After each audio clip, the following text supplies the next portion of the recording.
আপনারা যারা যারা যুবসাথীতে আবেদন করেছেন এখনও পর্যন্ত যুবসাথীর টাকা পাননি, অনেকেই আছেন যারা যুবসাথীর SMS পেয়েছেন কিন্তু এখনও আপনাদের যুবসাথীর টাকা আপনাদের অ্যাকাউন্টে আসেনি।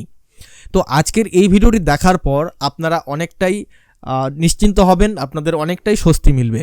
এবং আপনারা অনেকেই আমার আগের ভিডিওগুলিতে আপনারা কমেন্ট করে জানিয়েছিলেন যে ভোটের ঘোষণা হয়ে গেছে আর টাকা পাওয়া যাবে না, এবং অনেকেই বলেছিলেন যে আপনারা কেন এইভাবে ফালতু ফালতু মিথ্যে আশা দিচ্ছেন, এখন আর কোনো টাকা দেওয়া হবে না, যা টাকা দেওয়ার ছিল সেটা দেওয়া হয়ে গেছে। আমি কিন্তু বরাবরই বলে এসেছি আপনাদের যে আপনারা টাকা পাবেন। আমি যখনই কোনো না কোনো ভিডিও করি তখনই কোনো না কোনো আপডেট কিন্তু আমার কাছে থাকে, কোনো না কোনো খবর থাকে, হতে পারে সেটা ছোট আপডেট কিংবা বড় আপডেট, যাই হোক সেটা কিন্তু আমি চ্যানেলের মধ্য দিয়ে আপনাদেরকে জানানোর চেষ্টা করি। আমি কিন্তু এর আগে আরও একটি ভিডিওতে জানিয়েছিলাম যে পশ্চিমবঙ্গের সাবেক মুখ্যমন্ত্রী মাননীয়া মমতা বন্দ্যোপাধ্যায় উনি কিন্তু যে অফিসিয়ালস যারা রয়েছেন, যারা যুবসাথীর এই কাজগুলো অফিসে বসে দেখছেন, মানে অফলাইনে যে আবেদনগুলো নেওয়া হয়েছে সেগুলোকে যারা অনলাইনে আপডেট করার কাজ করছেন, তাদেরকে কিন্তু একটা নির্দেশ দিয়েছিলেন। উনি কিন্তু বলেছিলেন যে যেই দিন যুবসাথীর যত আবেদন অনলাইনের কাজ করা কমপ্লিট হবে সেই দিনই যেন ওই আবেদনগুলোর টাকা পাঠানোর প্রক্রিয়া শুরু করা হয়, এবং সেই মোতাবেক কিন্তু কাজও হচ্ছে। যুবসাথীর যে টাকা সেটা কিন্তু ধীরে ধীরে আসতে চলেছে।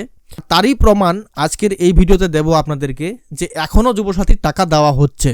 আমাদের চ্যানেলের একজন সাবস্ক্রাইবার যার যুবসাথীর যে SMS, সেই SMS উনি হোয়াটসঅ্যাপে পেয়েছিলেন আজ থেকে 14-15 দিন আগে, কিন্তু তারপর ওনার অ্যাকাউন্টে টাকা আসেনি। তারপর উনি আমার সঙ্গে যোগাযোগ করেছিলেন এবং আমি ওনাকে বলেছিলাম যে আপনি ওয়েট করুন, আপনার টাকা চলে আসবে।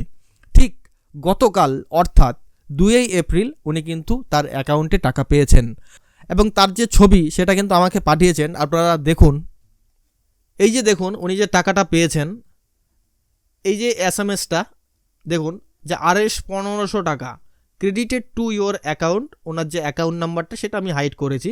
তারপর এখানে দেখুন ডেটটা দেখুন 2/4/2026 তারিখ, অর্থাৎ গতকাল, থ্রো NEFT, এবং এর যে রেফারেন্স নাম্বার ওনার SBI এর অ্যাকাউন্ট ছিল। এবং সবচেয়ে বড় বিষয় দেখুন বাই বাংলার যুবসাথী, তার মানে যুবসাথী প্রকল্পের টাকা এখনও আসছে। যারা আবেদন করেছেন, আপনাদের যাদের আবেদন সঠিক রয়েছে, সব তথ্য ঠিক রয়েছে, অ্যাকাউন্ট তথ্য ঠিক রয়েছে, আপনারা অবশ্যই টাকা পাবেন। আপনাদের একটু ধৈর্য ধরতে হবে। তো এই ছিল আজকের ভিডিও। আশা করছি ভিডিওটি ভালো লেগেছে। ভালো লাগলে অবশ্যই লাইক করুন এবং শেয়ার করে অন্যকে দেখার সুযোগ করে দিন। আমাদের চ্যানেলটিতে নতুন হলে অবশ্যই সাবস্ক্রাইব করুন, কারণ এই ধরনের আপডেট সবসময় আমি সবার আগে দেওয়ার চেষ্টা করি। ধন্যবাদ।